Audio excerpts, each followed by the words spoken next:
ಈ 3 spy apps ಬಳಸೋದ್ರಿಂದ ಇವಾಗ ನೀವು ಕೂಡ ಜೇಮ್ಸ್ ಬಾಂಡ್ ಆಗ್ತೀರಾ ಮತ್ತು ಎಮರ್ಜೆನ್ಸಿ ಟೈಮಲ್ಲಿ ತುಂಬಾ ಹೆಲ್ಪ್ ಆಗುತ್ತೆ ಈ 3 ಆ್ಯಪ್ಸ್ಗಳು.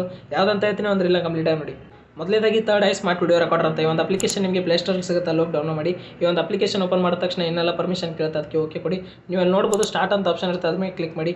ಈ ಅಪ್ಲಿಕೇಶನ್ ಏನು ಮಾಡ್ತಂದ್ರೆ ಬ್ಯಾಕ್ಗ್ರೌಂಡಲ್ಲಿ ವೀಡಿಯೋನ ರೆಕಾರ್ಡ್ ಮಾಡುತ್ತೆ. ನೀವು ಯಾವುದೋ ಒಂದು ಎಮರ್ಜೆನ್ಸಿ ಟೈಮಲ್ಲಿ ವೀಡಿಯೋ ಮಾಡಬೇಕಾಗಿರುತ್ತೆ, ಆ ಟೈಮಲ್ಲಿ ಈ ಒಂದು ಅಪ್ಲಿಕೇಶನ್ ಯೂಸ್ ಮಾಡ್ಬೋದು. ಎದುರುಗಡೆ ಇರೋರಿಗೆ ಗೊತ್ತಾಗಲ್ಲ ನೀವು ವೀಡಿಯೋ ರೆಕಾರ್ಡ್ ಮಾಡ್ತಾ ಇದ್ದೀರಾ ಅಂತ. ನೀವು ನಾರ್ಮಲಾಗಿ ಫೋನ್ ಯೂಸ್ ಮಾಡ್ತಾ ಇದ್ರೂ ಕೂಡ ಈ ಒಂದು ಅಪ್ಲಿಕೇಶನ್ ನಿಮಗೆ ಬ್ಯಾಕ್ಗ್ರೌಂಡಲ್ಲಿ ವೀಡಿಯೋ ರೆಕಾರ್ಡ್ ಮಾಡಿ ಕೊಡುತ್ತೆ. ಎರಡನೇದಾಗಿ ಬ್ಯಾಕ್ಗ್ರೌಂಡ್ ವಾಯ್ಸ್ ರೆಕಾರ್ಡರ್. ಈ ಅಪ್ಲಿಕೇಶನ್ ಕೂಡ ಪ್ಲೇಸ್ಟೋರಲ್ಲಿದೆ. ಈ ಅಪ್ಲಿಕೇಶನ್ ತುಂಬಾ ಯೂಸ್ಫುಲ್ ಇದೆ. ಈ ಅಪ್ಲಿಕೇಶನ್ ಏನು ಮಾಡುತ್ತೆ ಅಂದರೆ ಜಸ್ಟ್ ಬ್ಯಾಕ್ಗ್ರೌಂಡಲ್ಲಿ ಒಂದು ವಾಯ್ಸ್ನ ರೆಕಾರ್ಡ್ ಮಾಡುತ್ತೆ. ಏನಿಲ್ಲ, ಜಸ್ಟ್ ನಿಮ್ಮ ಒಂದು ಮೊಬೈಲ್ನ ವಾಲ್ಯೂಮ್ ಅಪ್ ಬಟನ್ನ 3 ಸಾರಿ ಪ್ರೆಸ್ ಮಾಡಿಬಿಟ್ರೆ ಮುಗಿದೋಯ್ತು, ಆಟೋಮೆಟಿಕಲಿ ವಾಯ್ಸ್ ರೆಕಾರ್ಡ್ ಆಗಕ್ಕೆ ಸ್ಟಾರ್ಟ್ ಆಗುತ್ತೆ. ಮತ್ತು ಈ ಆ್ಯಪ್ ಏನಕ್ಕೆ ಸ್ಪೆಷಲ್ ಇದೆ ಅಂದರೆ ನಿಮ್ಮ ಒಂದು ಫೋನ್ ಸ್ಕ್ರೀನ್ ಲಾಕ್ ಆದರೂ ಕೂಡ ನೀವು ಪಾಕೆಟಲ್ಲಿ ವಾಲ್ಯೂಮ್ ಅಪ್ ಬಟನ್ನ 3 ಸಾರಿ ಪ್ರೆಸ್ ಮಾಡಿಬಿಟ್ರೆ ಮುಗಿದೋಯ್ತು, ಆಟೋಮೆಟಿಕಲಿ ವಾಯ್ಸ್ ರೆಕಾರ್ಡ್ ಆಗುತ್ತೆ.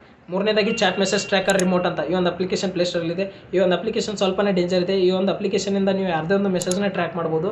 ಏನಿಲ್ಲ, ಜಸ್ಟ್ ಅಪ್ಲಿಕೇಶನ್ ಓಪನ್ ಮಾಡಿ ಇಮೇಲಿಂದ ಲಾಗಿನ್ ಆಗಿ, ಮತ್ತು ಇಲ್ಲಿ ಕಾಂತಿರೋ ಒಂದು ವೆಬ್ಸೈಟ್ ಇದೆಲ್ಲ trackmyphone.com ಅಂತ, ಈ ವೆಬ್ಸೈಟ್ಗೆ ಹೋಗಿ ಸೇಮ್ ಇಮೇಲಿಂದ ಲಾಗಿನ್ ಆಗಿ ಇವಾಗ ಟಾರ್ಗೆಟೆಡ್ ಫೋನಿಂದ ಯಾವುದೇ ಒಂದು ಮೆಸೇಜ್ನ ಟ್ರ್ಯಾಕ್ ಮಾಡ್ಬೋದು. ವಾಟ್ಸಪ್ ಆಗಿರ್ಬೋದು, ನಾರ್ಮಲ್ ಮೆಸೇಜಸ್ ಆಗಿರ್ಬೋದು.